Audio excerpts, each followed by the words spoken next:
I believe in the laws of attraction, so that's just one of the many things. Whereas if you can, if you put good out, good comes back to you, right? And you are the sum of the 5 people you spend the most time with.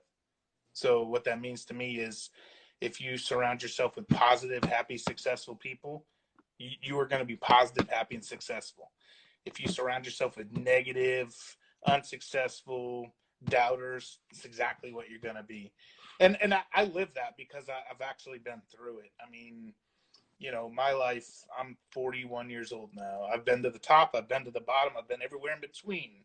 I ain't had the easiest life by no means. But, there was a point in time where I blamed everybody in my life for my problems except for me. And then when I started to take responsibility for all my decisions and actions, that's when my entire life changed. So I want to try to start making time to go around and talk to some of the high schools and, talk to them about, what do you got to do to get funding to, let's get something going here. Mm-hmm. Because too long that college degree was being pushed. You need a college degree and all this, but look who's working now and who's not. When, for lack of better words, when it's the fan, it's us people out there that's, keeping the economy going. I think the level of being professional has definitely, the bar has been raised a lot on that, and it had to be. The perception, way back then is we were all just a bunch of drunken hillbillies. And, that's kind of changed. We're all now, highly skilled technicians that are, that the things have changed, and they had to change. And which that kind of segues into the OEMs being involved, getting more involved in the repair process. Mm-hmm. Now, this is just my opinion. I don't want to, I'm sure that I could get flack for this, but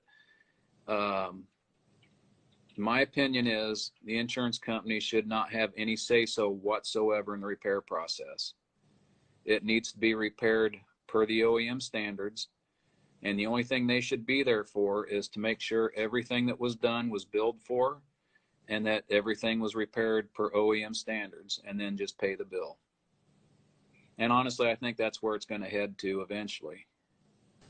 Basically what I've always said, you'll hear me say this a lot when I'm talking to people, is,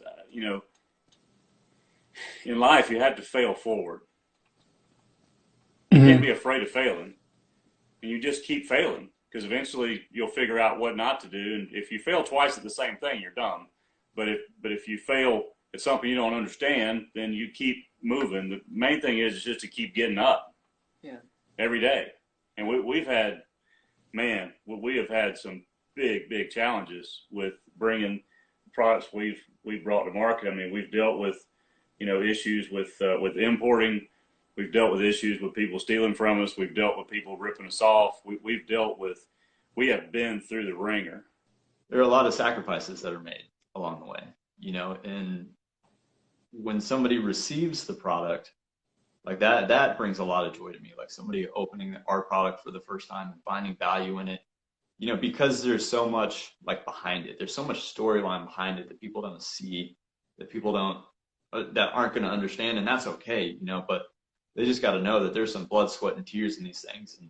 And our product needs some updating, and we're going to work on that. And we hope to, the entire life of this company, to update our products consistently and come out with new products, which we've got 2 kind of in the pipeline. I'm not sure if you've seen our hose hang system yet, but I'm kind of excited about that one. I got my first airbrush when I was 13 because my father caught me up drawing until 2 in the morning or 3 in the morning sometimes.